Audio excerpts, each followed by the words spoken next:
आज के अखबार में खबर आई हुई है कि all India Muslim personal law board पूरे देश में जगह जगह सेमिनार कर रहा है और कह रहा है कि जो ये वक्फ एक्ट है 1995 का, जिसको कांग्रेस ने बनाया था, इसमें कोई बदलाव नहीं होना चाहिए। भारत संविधान से चलता है, संविधान का मतलब संविधान, एक देश एक विधान, सबके लिए समान विधान होना चाहिए।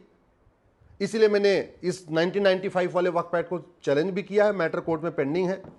लेकिन अब ये लोग जिद कर रहे हैं, कांग्रेस भी जिद कर रही है, सपा भी जिद कर रही है, डीएमके भी जिद कर रही है, लालू की पार्टी भी कह रही है कि नहीं, वक्फ एक्ट चलना चाहिए, इसमें कोई बदलाव नहीं होना चाहिए।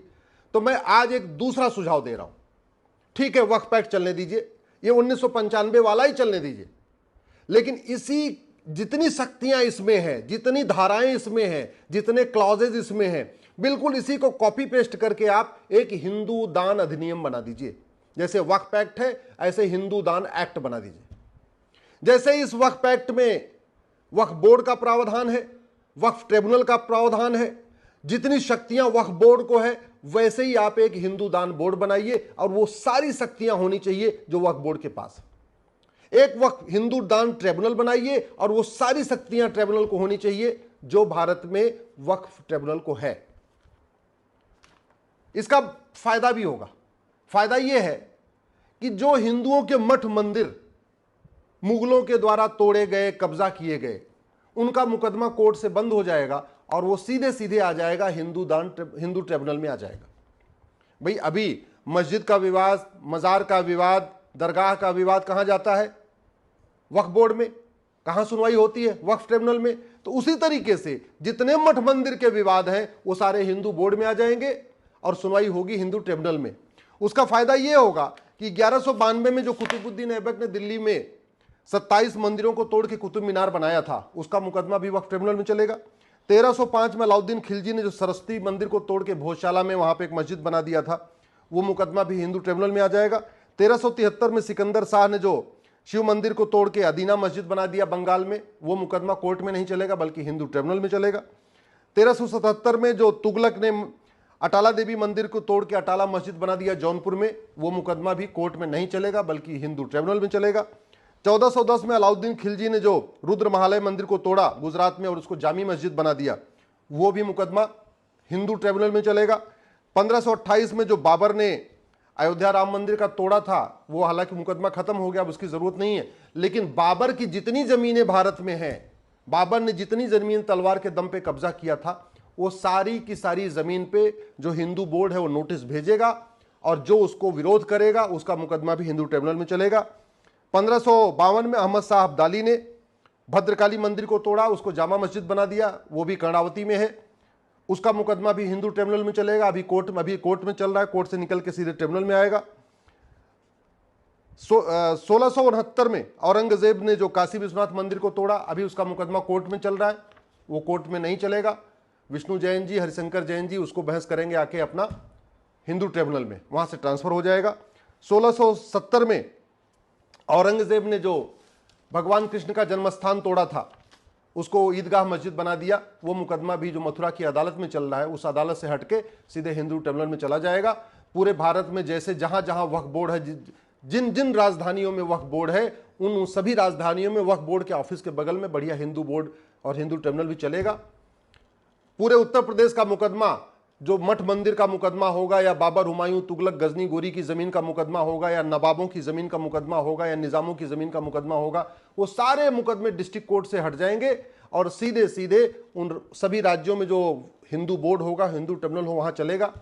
जैसे वक्फ बोर्ड में सर्वेयर के पास अधिकार है कि वो रेगुलर सर्वे करता रहता है और डिक्लेयर करता रहता है कि भैया ये जमीन वक्फ की है, वैसे हिंदू बोर्ड में भी सर्वेयर होगा, हिंदू ट्रिब्यूनल में भी सर्वेयर होगा और हिंदू बोर्ड भी अपनी सारी मुकदमों, सारी जमीनों की सर्वे कराएगा और सर्वे कर करके उसको डिक्लेयर करता रहेगा।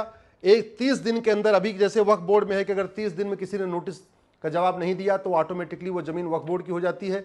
ऐसे ही अखबारों में नोटिस दी जाएगी कि फला फला जमीन, फला फलानी मस्जिद, फलानी दरगाह, फलाना जितने भी स्थान है, ये सारे हिंदुओं के हैं और अगर 30 दिन में कोई जवाब नहीं देगा तो वो सारा का सारा जमीन हिंदुओं का हो जाएगा। और कोई अगर विरोध भी करेगा तो मुकदमा हिंदू ट्रिब्यूनल में चलेगा। इसका एक फायदा ये भी होगा कि बहुत सारे वहशी दरिंदों ने जगह जगह शहरों का नाम बदला और वहां पे जगह कब्जा कर लिया।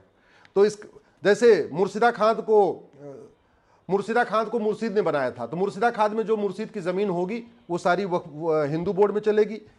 विंध्याचल में मिर्ज़ापुर में जो ज़मीन मिर्ज़ा खां के नाम की होगी वो सारी उसका भी मुकदमा हिंदू ट्रिब्यूनल में।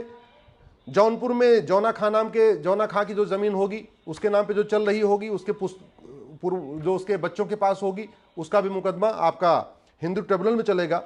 तो सबसे बड़ा फ़ायदा ये होगा कि कश्मीर से कन्याकुमारी, कच्छ से कामरूप तक, पूरे उत्तर से दक्षिण, पूरब से पश्चिम, जहाँ जहाँ मठ मंदिरों का विवाद है, जहाँ जहाँ ज़मीन का विवाद है, जहाँ पे मज़ार का विवाद है, जहाँ दरगाह का विवाद है, वो कोई भी विवाद वक्फ बोर्ड में नहीं चलेगा, वक्फ ट्रिब्यूनल में नहीं चलेगा, बल्कि वो सारा का सारा विवाद हिंदू बोर्ड में चलेगा, हिंदू ट्रिब्यूनल में चलेगा। हिंदू बोर्ड के पास भी अपनी सर्वे करने की शक्ति होगी।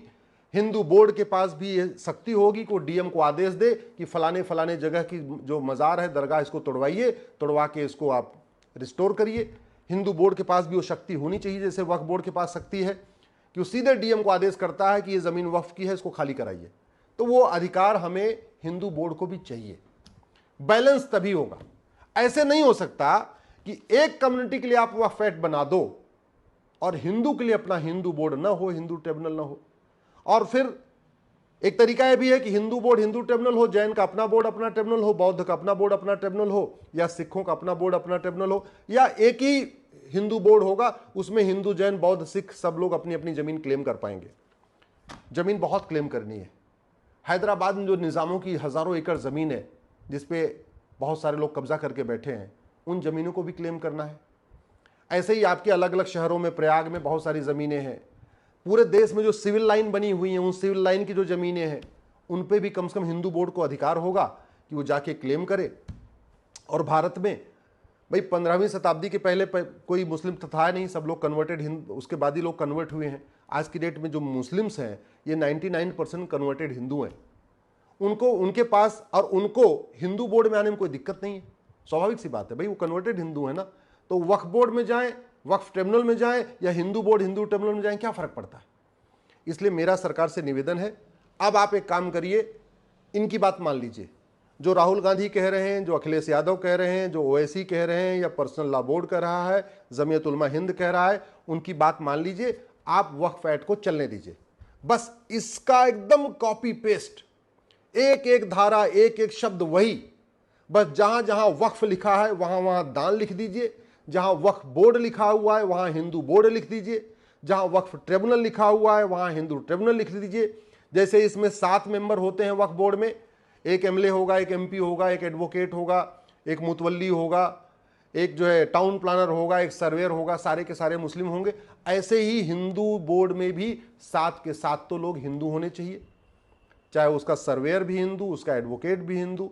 ऐसे ट्रिब्यूनल में भी जो कम्बिनेशन है, ठीक वही कम्बिनेशन आप हिंदू बोर्ड को भी दे दीजिए, दोनों को बराबर अधिकार रहेगा।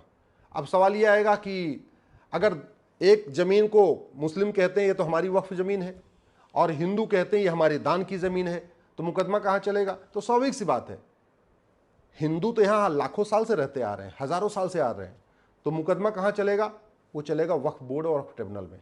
जब जब हिंदू और मुस्लिम के बीच में किसी ज़मीन का विवाद होगा, किसी मठ का विवाद होगा, मंदिर का होगा, काशी, मथुरा, भद्रकाली, भोजशाला, अटाला, कहीं का विवाद होगा, तो मुकदमा चलेगा वो वक्फ हिंदू बोर्ड और हिंदू ट्रिब्यूनल के सामने, न कि वक्फ बोर्ड वक्फ ट्रिब्यूनल के सामने। क्यों? क्योंकि हिंदुस्तान के हिंदू आदिकाल से रह रहे हैं। यहाँ हिंदुस्तान में जो मुस्लिम हैं वो महज 500 सालों से रह रहे हैं, वो भी 99% कन्वर्टेड हिंदू हैं। मुस्लिम तो यहाँ 1% है। बुखारी साहब बुखारा से आए, मदनी साहब मदीना से आए, दुरानी फैमिली बाहर से आई है, ओवैसी फैमिली बाहर से आई है, कुछ और पठान हैं वो भी ईरान से आए हुए हैं या अफगानिस्तान से आए हुए हैं। तो बहुत चंद लोग हैं, 1% यहाँ मुस्लिम एक्चुअली वो हैं बाहर के, अदरवाइज 99% मुस्लिम तो कन्वर्टेड हिंदू हैं। तो जब जब कोई विवाद आएगा, ये सारा का सारा विवाद अपने आप खत्म हो जाएगा। सारे मुकदमे मठ मंदिरों के जितने भी मुकदमे चल रहे हैं, जहां जहां हिंदू क्लेम कर रहे हैं, वो सारा हिंदू बोर्ड के पास जाएगा, हिंदू ट्रिब्यूनल के पास जाएगा, और शक्तियां वही होंगी जो वक्फ बोर्ड के पास है, देखिए फटाफट फैसला हो जाएगा, उनको वो भी सेटिस्फाई हो जाएंगे, उनका वक्फ बोर्ड भी उनको मुबारक, उनका वक्फ ट्रिब्यूनल भी उनको मुबारक, उनका वक्फ एक्ट भी उनका मुबारक, और फिर अपने अपने मजहब के आधार पर चलने दीजिए। बैलेंस तो इसी से बनेगा। और नहीं तो समान दान संहिता बनाइए, समान धर्मस्थल संहिता बनाइए, न हिंदू बोर्ड, न वक्फ बोर्ड, न हिंदू ट्रिब्यूनल, न वक्फ ट्रिब्यूनल, सबका खत्म करके एक देश एक विधान।